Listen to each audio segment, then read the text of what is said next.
आता एक महत्त्वाची बातमी धाराशिव आणि उरण संदर्भातली आहे। बीड सरपंच हत्येनंतर आता धाराशिव आणि उरण मधील सरपंच सुद्धा दहशतीत असल्याचं कळत आहे। तुळजापूर तालुक्यातल्या मेसाई जवळगा या गावच्या सरपंचांवर हल्ला झालाय। सरपंच नामदेव निकम यांना पेट्रोल टाकून चक्क जाळण्याचा प्रयत्न झालाय। तर माझा संतोष देशमुख होण्याची वाट पाहताय का असा सवाल उरण तालुक्यातल्या पागोटे गावच्या सरपंचांनी सुद्धा पोलिसांना केलाय। गावात धुडगूस घालणारे गावगुंड अजून सुद्धा मोकाटच असल्याचं सरपंच कुणाल पाटील यावेळी म्हणाले।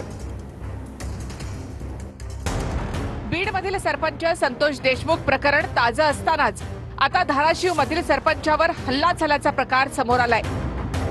तर तिथे उरणमध्ये गावगुंडांच्या दहशतीमुळे सरपंचासह पागोटे गाववाले घाबरले। जवळगा मेसाई गावचे सरपंच नामदेव निकम यांच्यावर गुरुवारी रात्री काही गुंडांनी पेट्रोल टाकून जाळण्याचा प्रयत्न केला, तर त्यांच्या गाडीच्या काचा दगडाने फोडण्यात आल्या। घटनेमुळे तुळजापूर तालुका आणि गावात दहशतीचं वातावरण आहे। या हल्ल्यानंतर सरपंच नामदेव निकम यांचे कुटुंबीय प्रचंड धास्तावले। प्राथमिक तपासामध्ये हा हल्ला पवनचक्कीच्या वादातून झाला असल्याची माहिती समोर आली आहे। नामदेव निकम हे गुरुवारी रात्री बारुळ गावातून आपल्या कारने जवळगा मेसाई गावाकडे परतत होते। त्यावेळी बाईक स्वारांनी निकम यांच्या गाडीच्या काचा फोडून हल्ला केला।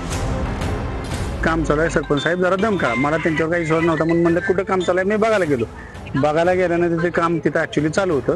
तिथनं महागारी येताना आमच्या इथं वड्याच्या वर आल्यानंतर माझ्यावर हल्ला केला। पहिल्यांदा गाडी कुठली होती? 2 टू व्हीलर होते, असे 2 बाउन्सर सारखे अशी गाडीत होते? माझ्या गाडीत होतं, 4 व्हीलर। बाईकवरील गुंडांनी निकम यांच्या कारच्या काचांवर अंडी फेकली। त्यानंतर त्यांच्या कारमध्ये पेट्रोल टाकण्यात आल्याचं निकम यांनी म्हटलंय।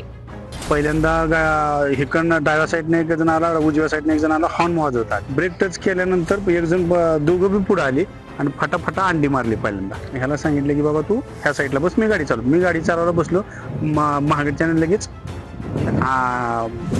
डाव्या साईडचा काच फोडल्यानंतर असे कोंडमच्या पाकिटात पेट्रोल भरलेलं होतं। पेट्रोल भरलेलं आणि पेट्रोल अंगावर टाकून पेटवण्याचा प्रयत्न केला। तुळजापूर तालुक्यातील सरपंच हल्ल्यातील आरोपीवर कठोर कारवाई केली जाईल असं आश्वासन पोलिसांनी दिलंय।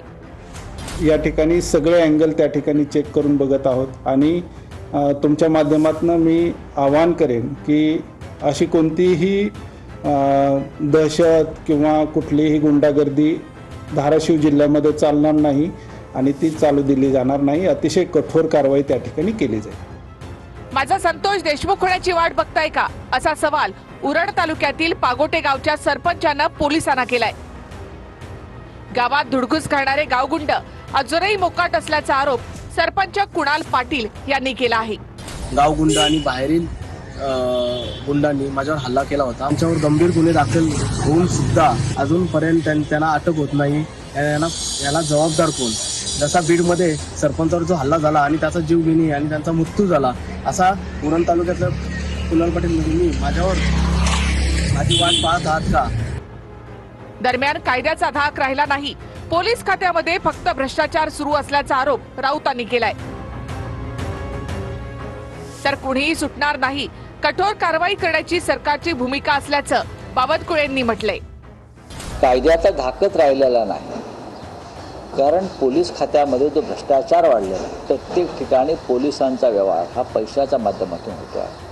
त्याच्यामुळे पोलीस एकदा त्या पदावर बसले की तो त्याची कमाई आणि त्याची जी वसुली आहे, वर हप्ता द्यायचा आहे, त्याच्यासाठीच ते काम करतात। माननीय मुख्यमंत्री यांनी स्पष्ट केलं आहे, अशा कुठल्याही घटनेला माफी नाही।